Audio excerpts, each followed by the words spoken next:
Chapter 20. When I told Gloria Dump about Otis and how he got arrested, she laughed so hard she had to grab a hold of her false teeth so they wouldn't fall out of her mouth. "Woo-wee!"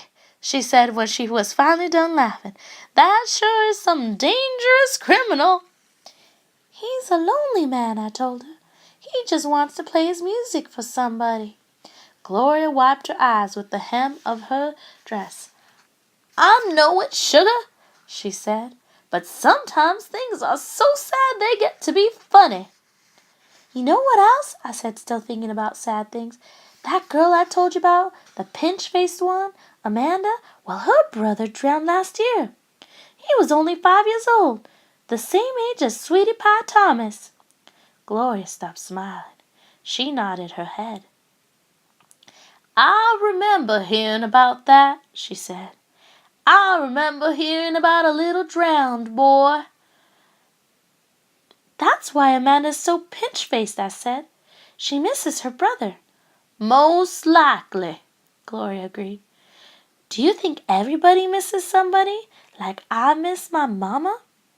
"Mm-hmm," said Gloria. She closed her eyes.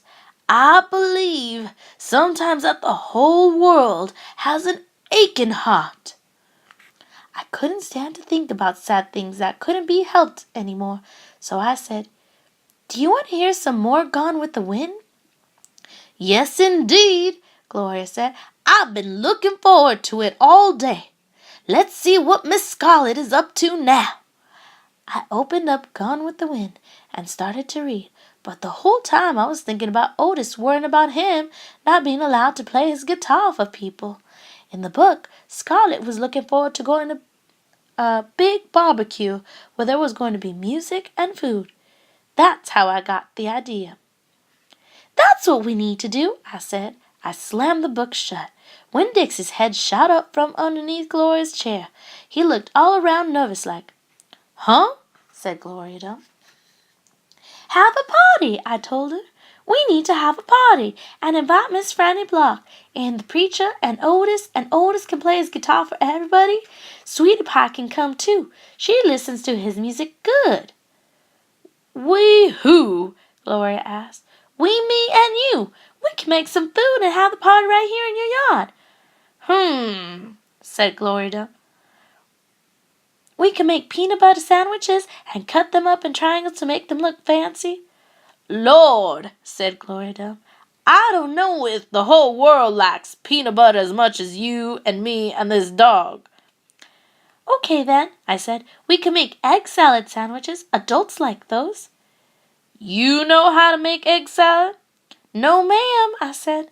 "I don't have a mama around to teach me things like that, but I bet you know. I bet you could teach me, please." "Maybe," said Gloria Dump. She put her hand on Winn-Dixie's head. She smiled at me.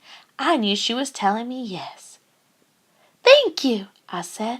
I went over and I hugged her. I squeezed her hard. Winn-Dixie wagged his tail and tried to get in between the two of us. He couldn't stand being left out of anything. "It's going to be the best party ever," I told Gloria.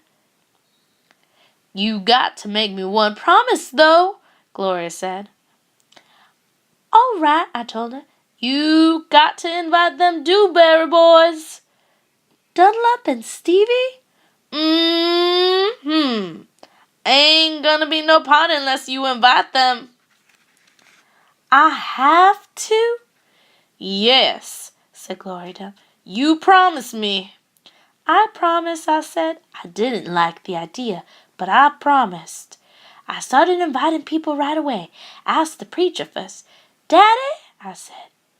"Opal," the preacher said back. "Daddy, me and Winn-Dixie and Gloria Dump are having a party."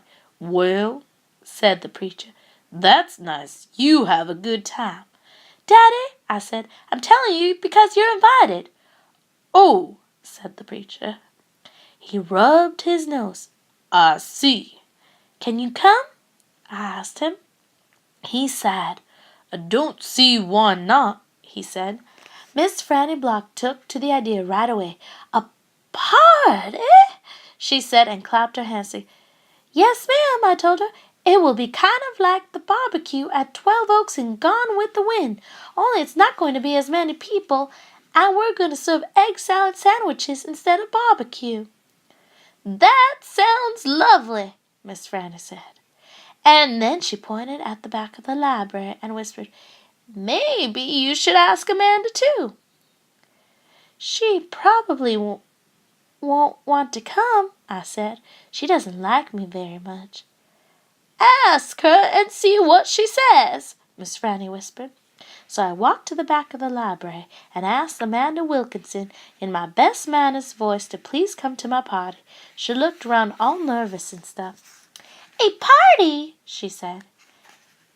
Yes, I said. I sure would like it if you could come. She stared at me with her mouth open. Okay, she said after a minute. Yes, thank you. I would love to. And just like I promised Gloria, I asked the Dewberry boys. I ain't going to no party at a witch's house, Stevie said. Dunlap knocked Stevie with his elbow. We'll come, Hill said. We will not, said Stevie. That witch might cook us up in her big old witch's pot. I don't care if you come or not, I told him. I'm just asking because I promised I would. We'll be there, said Dunlap, and he nodded at me and smiled. Sweetie Pie was very excited when I invited her. What's the theme? She asked. Well, there isn't one, I said. You've got to think of a theme, she told me. She stuck her knuckle in her mouth and then pulled it back out. It ain't a party without a theme. Is this duck coming? She asked. She wrapped her arms around Winn-Dixie and squeezed him so hard that his eyes almost popped out of his head. Yes, I told her. Good, she said. You can make the theme. It could be a dog party. I'll think about it, I told her. The last person I asked was Otis. I told him all about the party and that he was invited, and he said, No, thank you. Why not? I asked. I don't like parties, said Otis. Please, I begged. It won't be a party unless you come. I'll give you a whole free week of sweeping and arranging and dusting, and if you come to the party, that's what I'll do. A whole week for free? Otis said, looking up at me. Yes, sir, I told him. But I don't have to talk to people, right? No, sir, I said. You don't, but bring your guitar. Maybe you could play us some music. Maybe, said Otis. He looked down at his boots again real quick, trying to hide a smile. Thank you, I told him. Thank you for deciding to come.